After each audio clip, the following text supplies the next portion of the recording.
Queridos, a paz do Senhor Jesus, fizeram uma pergunta: o que é cânon? O que significa essa palavra cânon? Então, a palavra cânon, ela vem do grego e significa uma régua ou norma pelas quais as coisas elas são testadas. Ela também, essa palavra, ela é usada por Paulo em Gálatas capítulo 6, no versículo 16, e Paulo novamente ele menciona essa palavra em Filipenses 3, 16, que essa palavra traduzida, regra em nossa versão, observe que se refere às Escrituras. O termo ele expressa quais os livros que deveriam ser incluídos. E é por esta razão que costuma-se usar a expressão o cânon das Escrituras, falando-se ainda de livros canônicos. E livros canônicos, os livros, por exemplo, infelizmente a maioria dos cristãos, eles não estão muito preocupados com as tais questões. Na simplicidade cristã, creem que na Bíblia nada mais há do que aquilo que Deus ele quis que fosse escrito e que ela contém tudo que ele intentou fazer parte do seu livro. Então, mas nós temos que observar que, todavia, como todas as coisas, elas costumam ser questionadas, e seria bom, muito bom mesmo, que examinássemos um pouco este assunto. É um assunto que se diz respeito a nossa fé, no que se diz respeito àquilo que cremos.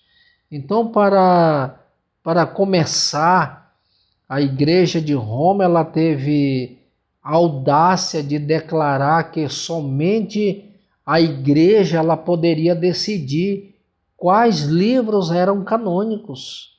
Observe o que foi que a Igreja de Roma ela tomou essa iniciativa de declarar que somente a igreja ela poderia decidir quais os livros eram canônicos. Então, desde essa época do Concílio de Cartago, no ano 400, já eram divulgadas listas dos livros e no Concílio de Trento estabeleceram como dogma quais os livros que constituíam as Escrituras. Então eles decidiram incluir os livros que são hoje conhecidos como apócrifos, como pode-se ver na Vulgata Latina, que a versão usada por aquela igreja, no entanto, as próprias Escrituras, elas nos informam que os oráculos de Deus eles foram confiados aos judeus. Observe isso lá em Romanos capítulo 3, nós vamos ver no versículo 2. E como todos sabem perfeitamente, eles conservaram com maior cuidado as Escrituras do Antigo Testamento. Quem já estudou um pouco do cânon do Antigo Testamento sabe muito bem como os judeus ele lidava com essas questões. Então, durante séculos antes, mesmo que existisse qualquer igreja cristã, os livros eles eram escritos na linguagem dos judeus. O hebraico, uma língua em que os livros apócrifos eles nunca foram encontrados. Só para nós termos uma ideia, que os livros apócrifos eles nunca foram encontrados no hebraico. Uma língua em que esses livros eles nunca foram encontrados.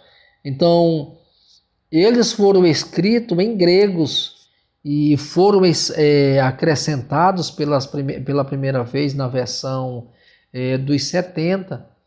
Observe que o princípio mencionado acima, de que as escrituras elas necessitam de aval da igreja, isso é falso. Então nós vamos entender que não é a igreja que decide qual livro deve ser escrito, ou seja, seguido, obedecido. Não foi a igreja que decidiu isso, como a gente vai observar que a igreja de Roma ela estava implantando essa ideia, até colocou isso em concílio. Então, observe que o que veio primeiro, as escrituras, a palavra ou a igreja? Primeiro veio a palavra. Então, isso é falso.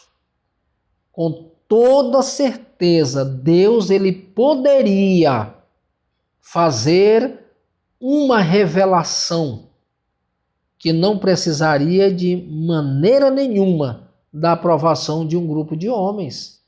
Por mais santos que fossem, Deus não precisaria da aprovação deles para legitimar a sua palavra.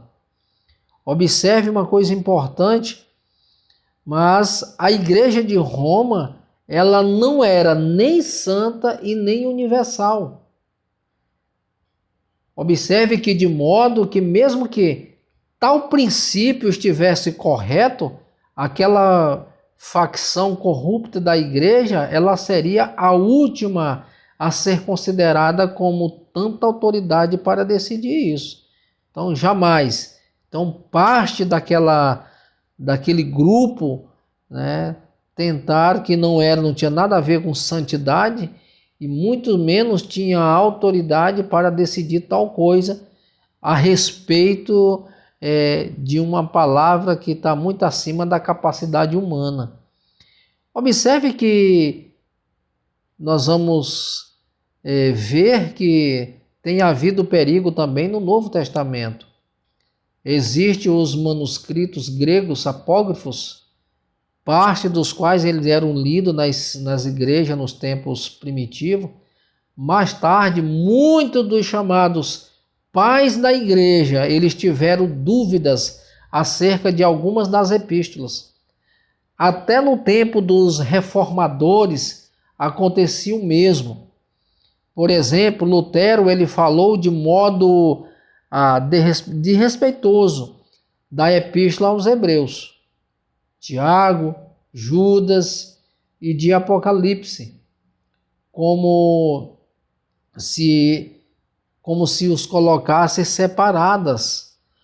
No final da sua tradução, Calvino ele duvidou da autenticidade de Tiago, como também, segundo Pedro e Judas, nos tempos modernos, várias partes dos livros do Antigo e do Novo Testamento estão sendo questionadas. Observe claramente isso. Boa parte dos escritos bíblicos estão sendo questionados nos tempos modernos. Mas a Bíblia ela não necessita de autenticidade pelo homem, de forma nenhuma. O homem, a Bíblia ela não precisa ser autenticada de forma nenhuma pelo homem. Ela carrega as suas próprias credenciais, levando-as até o coração e a consciência do cristão no poder do Espírito Santo. Essa é a mais pura verdade. O homem natural, ele não tem competência para julgar algo assim. Observe que a Bíblia ela tem sobre ela o selo de Deus. E quanto mais for estudada pelo cristão, mais perfeita será achada. Não há nela redundâncias e nem omissões. Observe que a própria palavra de Deus por si só, ela demonstra o seu poder e a sua competência, a sua veracidade. É por isso que Paulo diz que toda a Escritura é divinamente inspirada por Deus.